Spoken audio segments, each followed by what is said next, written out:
like they're stuck. Too many women feel like there is no way out for them. If I were to go and I were to look at the most common reason why women stay in bad situations, one of the most common reasons that women stay in bad situations is they don't see an alternative. They don't see a way out. They don't know that there is another option for them and that they deserve better. And so I personally will support this with my time and with my money, inshallah. And I ask you to please do the same. I ask you to support an effort that is there to support our sisters, and they are our sisters. And just as Brother Muhammad had mentioned, that this is something that can happen to anyone, that it could be a relative, it could be a friend, it could be your sister in Islam, and it is. There are many, many women who are suffering and they don't have these facilities, they don't have these resources in their community. And I'm sitting here thinking, we need more of these. I heard a lot of cities mentioned, they were all seem to be in Canada. So yeah, we need more. We need more here in the United States. We need more all over the world, because I can tell you from somewhat of a forefront that this is a very, very prevalent, unfortunately, and a very serious issue. And it's something that is happening in our community. Now, I want to talk a little bit about the concept of resilience. I want to talk about resilience from a spiritual perspective and from a perspective of finding inspiration in the people who came before us. Allah subhanahu wa ta'ala tells us stories in the Quran. And anytime our Creator tells a story, He's not entertaining us. He's not giving us a cool bedtime story, but He's actually giving us a timeless lesson. And so there are countless stories in the Quran of this exact thing, resilience. When we look at the stories of the prophets, peace be upon them all, we find that there's an underlying commonality between all of their stories. Number one, all of them were tested. All of them went through difficult times. All of them went through tribulation. In fact, Allah subhanahu wa ta'ala tells us in Surah Al-Baqarah, أم حسبتم أن تدخلوا الجنة ولما يأتكم مثل الذين خلوا من قبلكم مستهم البأساء والضراء وزلزلوا حتى يقول الرسول والذين آمنوا معه متى نصر الله. Allah says, do you think that you will be left? أم حسبتم أن تدخلوا الجنة. Do you think that you will enter paradise without going through the trials of those who came before you? مستهم البأساء والضراء وزلزلوا. They went through ba'sa, difficulty, and dharra. So they went through adversity and difficulty and trials. وزلزلوا. Now this word here, it means that they were shaken. And the word zulzilu is the same root that is for the word in Arabic that means earthquake, which is zilzal. So Allah subhanahu wa ta'ala is telling us that these people went through a sort of earthquake. They were shaken, right? وَزُلْزِلُوا. That they went through times of severe trial. And I know there are a lot of women who may be listening or may know of other women or may not be listening and may not even know that there are resources out there who are being shaken right now. And they are being shaken within the very place and from the very place that was supposed to be a place of sanctuary, and that's from their own home. Can you imagine that the place that was supposed to be that shelter that you go to for security and for sakina, for tranquility, that it actually becomes the source of your trial, the source of your affliction, and the source of your pain? I mean, that is it's a different level of trial, because it isn't just the pain, but it's also the betrayal, that this was a person who you married and who you trusted. This is your home. Your home is supposed to be a place of peace. It's supposed to be a place of safety. Allah subhanahu wa ta'ala tells us this when He talks about the couples, when he talks about spouses in the Quran, he says, لِتَسْكُنُوا إِلَيْهَا, that Allah subhanahu wa ta'ala created spouses so that you can find tranquility with them. And taskunu ilayha is not just tranquility, but it's like to settle. You know, you're just settled internally and externally. And that's what your spouse is supposed to be for you. Your home is supposed to be a place of sakina, a place of being settled and at peace and tranquil. Now imagine when that very place turns against you and it becomes the source of your greatest trial and your greatest stress. And there are countless women right now. I mean, this statistics, 1 in 3 women have been through abuse. That's crazy. That's crazy. And there's something we have to do about that. You know, at different levels, we have to empower women and we have to create resources. And so when Allah subhanahu wa ta'ala is saying that they're the people who came before us, they were shaken, right? So Allah subhanahu wa ta'ala is acknowledging that this is a trial that we go through and those who came before us also went through. So أَمْ حَسِبْتُمْ أَن تَدْخُلُوا الْجَنَّةَ وَلَمَّا يَأْتِكُمْ مَثَلُ الَّذِينَ خَلَوْا مِنْ قَبْلِكُمْ. The other thing I want to point out here in this ayah is that Allah is linking this to Jannah. And I'll explain what I mean by that. And boy, do I need to talk about that.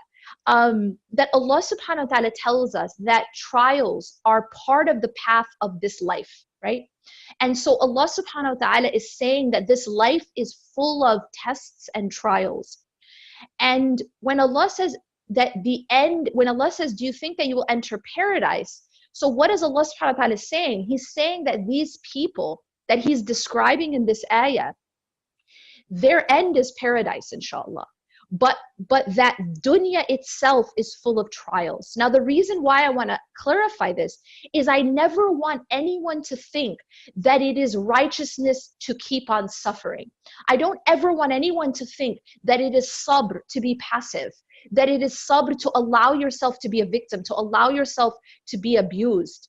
Because this is one of the things that I believe is one of the biggest crimes that we are seeing right now within the religious community. And that is people abusing the deen and abusing the concept, the beautiful concept of sabr, in order to keep people oppressed, in order to keep specifically women oppressed, telling women that if they're being abused by their husbands, that they should have sabr and they should remain in their place. That is criminal, and it goes against what Allah and His Messenger have taught us in our deen, because the Prophet ﷺ said that if you see something wrong, you should try to change it. He did not teach us to be passive. He did not tell us that a believer is weak. In fact, in the Quran it says that the strong believer is better than the weak one. Allah does not want us to be weak. Allah wants us to take action. Allah wants us to be proactive. He does not want us to be passive. Islam is not a passive religion that tells us, if you hit me on this cheek, I'm going to turn so that you can more easily hit me on this cheek. That is not our deen. Our deen is a deen of action. And so if you see something wrong, the Prophet ﷺ said, try to change it with your hand. Okay, taking action. This is exactly what we're doing today by supporting Nisa Homes, is that we're trying to change this thing that you know what? We have all heard the statistic. And I will repeat it again. 1 in 3 women have undergone this abuse. So we've heard it. We now know that this is happening. So what are we going to do about it? The Prophet ﷺ said, try to change it. He said, take action and try to change it. You don't just sit there. If it's happening to you, if it's happening to your children, if it's happening to a relative, or if it's happening to someone you don't know, you still have to take some action. This is part of our deen. And then the Prophet ﷺ said that if he cannot change it with his hand, then change it with your tongue, speaking out against it, doing something about it.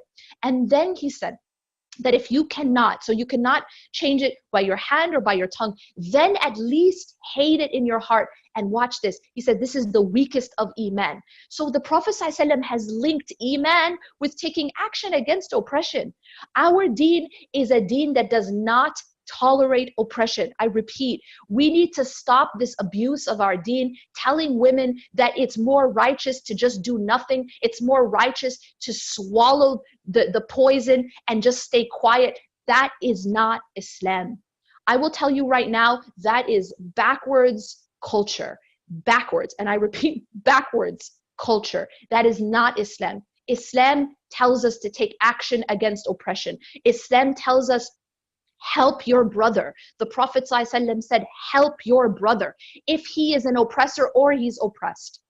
And so the companion said, we know how to help him if he's oppressed, but how do we help him when he is the oppressor? And the Prophet ﷺ said, by stopping him from oppressing.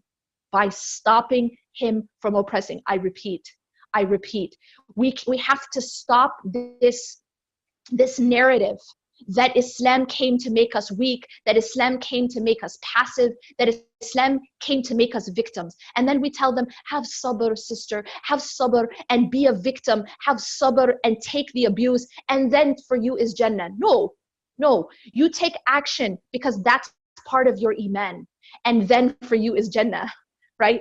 And so the Prophet ﷺ, listen, he linked taking action against oppression, stopping oppression, as being linked with iman, because he said that's the weakest of iman, if you can't do anything and at least hating it.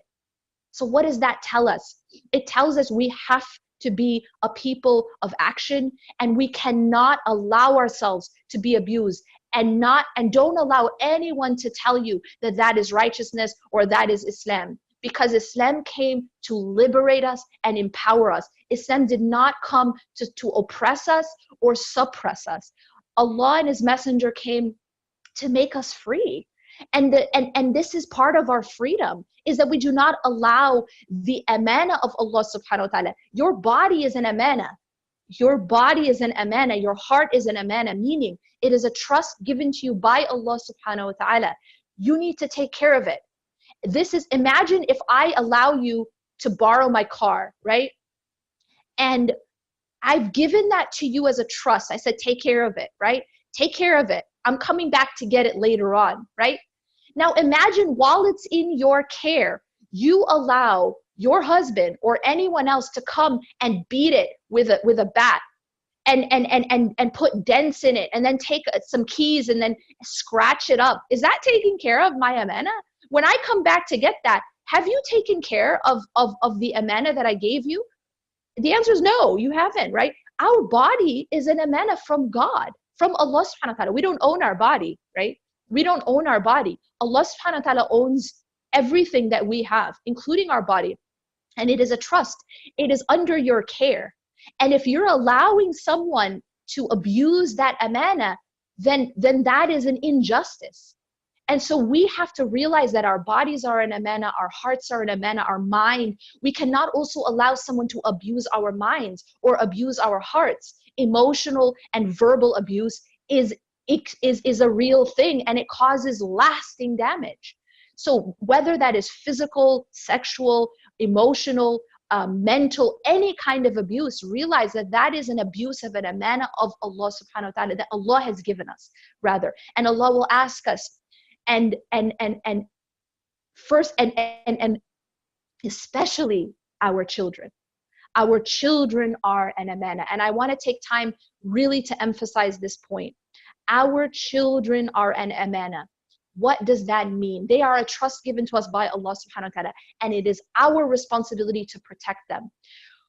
Many women, I've heard this countless times, one of the reasons that they stay in abusive homes, abusive relationships, toxic environments, is for the sake of the children.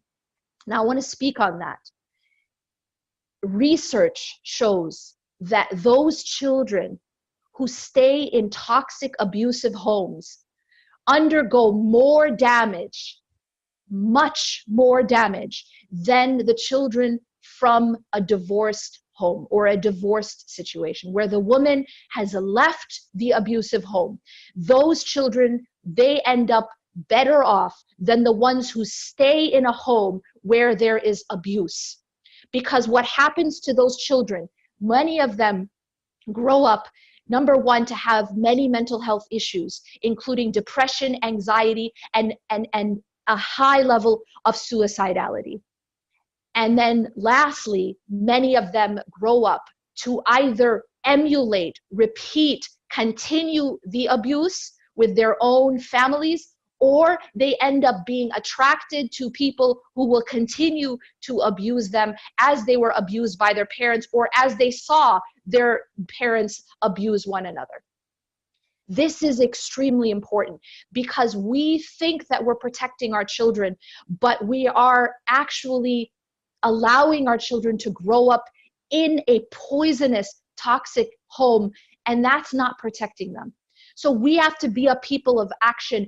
And as a community, we need to support these women. That's why I am passionate about this cause, because this is how we, you and I, are trying to change it with our hand by putting our hand out and giving money for this type of cause. And we're trying to change it with our tongue by speaking out against it and supporting this cause.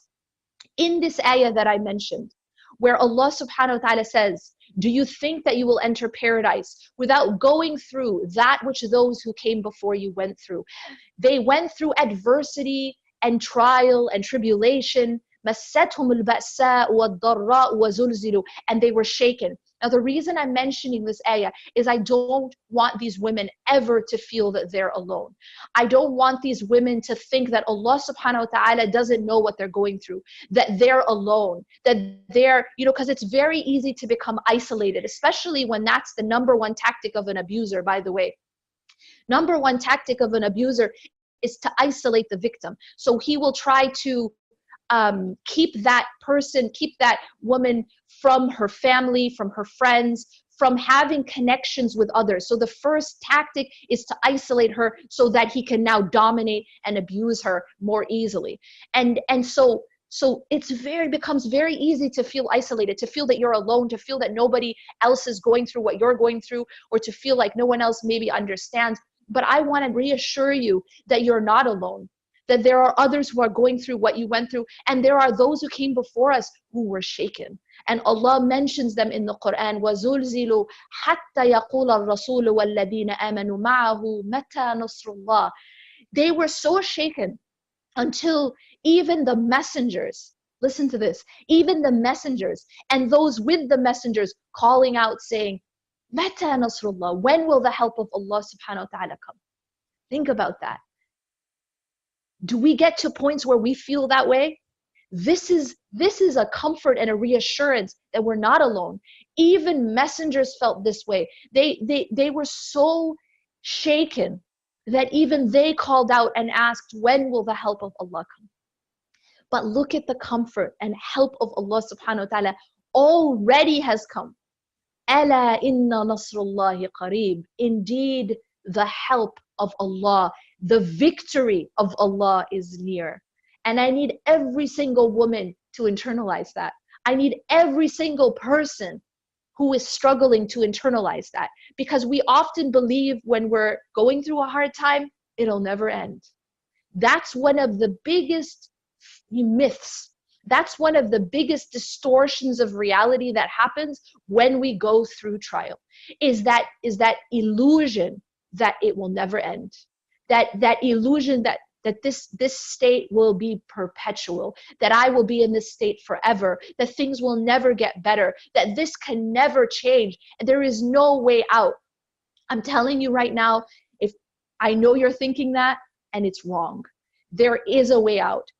And bad situations do change, and the help of Allah subhanahu wa ta'ala is near. And so I want people to have hope, and I want people to take action to support this, and also to take action to help themselves and to help their children. Because if you take action and put your trust in Allah subhanahu wa ta'ala, Allah promises something.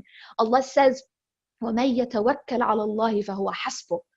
That whoever puts their trust in Allah subhanahu wa ta'ala, Allah will take care of them, and Allah will be enough for them. Allah will suffice them. And so we see here that Allah subhanahu wa ta'ala has given us this promise that if we put our trust in Him, He will take care of us. And He says, وَمَن يَتَّقِ اللَّهِ. So the first ayah I mentioned, وَمَن يَتَوَكَّلْ عَلَى اللَّهِ فَهُوَ حَسْبُهُ. Whoever puts their trust in Allah subhanahu wa ta'ala, He will suffice them. And then in another ayah, Allah subhanahu wa ta'ala says in Surah At-Talaq, these are parts of verse 2 and 3. وَمَن يَتَّقِ اللَّهِ يَجْعَلْ لَهُ مَخْرَجًا. Whoever has taqwa of Allah. Now, taqwa is to put Allah subhanahu wa ta'ala as is to be conscious of Allah, and essentially always having that healthy consciousness and fear of Allah subhanahu wa ta'ala, lest we disobey Allah, that we displease Allah, that we become distant from Allah subhanahu wa ta'ala. Taqwa literally means to cover oneself. And so or to shield oneself. And so we are shielding ourselves through taqwa from displeasing Allah subhanahu wa ta'ala. So Allah says that whoever has taqwa, Allah will make a way out for them. وَمَن يَتَّقِ اللَّهِ يَجْعَلْ لَهُ مَخْرَجًا. We have to have hope and trust in Allah subhanahu wa ta'ala, because these are His promises. These are not my words. Like, I can say something and yeah, maybe I break my word. I hope that I wouldn't do that, but I'm a human being, right? You can say something, you might not do it, but Allah says something, He does it. Allah's promise is true. And Allah says that if you have taqwa, then Allah will make a way out for you. And then He says, وَيَرْزُقُهُ مِنْ حَيْثُ لَا يَحْتَسِبُ. And He will provide for that person from places they never imagined. These are two of the blocks, two of the obstacles that many women find that keep them from getting out of these abusive homes and these abusive relationships. One is they don't see a way out, and two, they fear for their risk. They fear for their provision. How am I going to support myself? How am I going to support my children? Look at, these are the two promises Allah makes. Allah says that if you make Him the focal point in your heart, the focal point in your healthy fear and God consciousness, then Allah will, number one, He'll make a way out for you, and number two, He will provide for you from places you never imagined. أقول قولي هذا واستغفر الله لي ولكم إنه غفور رحيم. سبحانك الله بحمدك أشهد أن لا إله إلا أنت أستغفرك وأتوب إليك. I just want to add one thing, inshallah, if you will allow me. And that is, just briefly, I want to share with you the dua, some du'as from the prophets, peace be upon them, because this is where we learn resilience, from the examples of the best among us. And one of the du'as I want to mention today and reflect on, and I ask you to memorize these du'as if you can and repeat them. One of them is the dua of Ayyub alayhi salam. Ayyub alayhi salam, as we know, he was tested for year upon year upon year. He lost his health, he lost his wealth, he lost family members, and this was what it was going on for years. It wasn't just like a short test. And when he called out to Allah subhanahu wa ta'ala, he says this, Anni massani ad-durru wa anta arhamur rahimin. This is the reason I want to mention this dua, is it gives us a beautiful outlook into where a believer should be during hardship. Look at what he's saying. He says, indeed, difficulty has befallen me. He first begins by acknowledging his difficulty and acknowledging his test. But in the same breath, he says, وَأَنْتَ أَرْحَمُ الرَّاحِمِينَ, and you are the most merciful of the merciful. He doesn't lose hope. He doesn't lose hope. And he's lost about everything at this point. And his wife was about to head out. And that's when he called out to Allah subhanahu wa ta'ala. She stood by him the entire time. And that's when he hit that point where he called out to Allah. But even in his most difficult time, even in his lowest, most trying time, when he's being so shaken, he still has hope. And that's the lesson that I want us to take back with us, not to lose hope, whether we ourselves are in that trial or we're seeing other people and we feel like there's nothing we can do. There is. And when you in tansurullah yansurkum, right? When you take action to help the cause of Allah, to give victory to the cause of Allah, Allah helps us. Allah helps you and gives you victory. So don't lose hope and take action.